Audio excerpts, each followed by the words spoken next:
এবার মডেল প্রিয়া জান্নাতুলকে সরাসরি দিলেন কুপ্রস্তাব। কে দিল প্রিয়া জান্নাতুলকে এই কুপ্রস্তাব? এবার চলুন আমরাও জেনে নিই আসলেই কি প্রিয়া জান্নাতুলকে দেওয়া হয়েছিল কুপ্রস্তাব। তথ্যপ্রযুক্তির এই যুগে সেলিব্রিটিরা তার ভক্তদের সঙ্গে সরাসরি যুক্ত থাকতে সোশ্যাল মিডিয়ায় নিয়মিত নিজেদের মতামত এবং ছবি প্রকাশ করে থাকেন।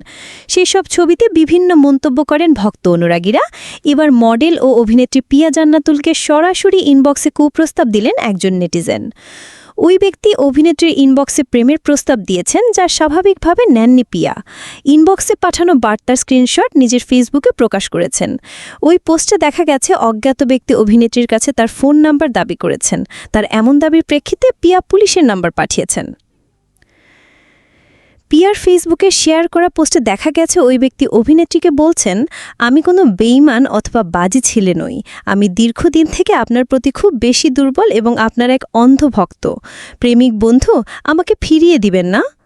এরপর তিনি লিখেছেন, আমার কলিজা থেকে বলছি, চিরদিনের জন্য আপনার আর আমার মধ্যে গভীর প্রেমের বন্ধুত্বপূর্ণ সম্পর্ক তৈরি করতে চাই।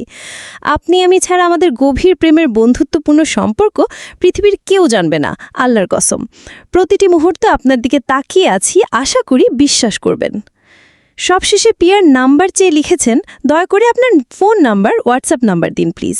এসব মেসেজের বিপরীতে অভিনেত্রী কোনো জবাব দেননি, শুধু শেষের মেসেজটার পর গুলশান থানার নাম্বার প্রদান করেছেন।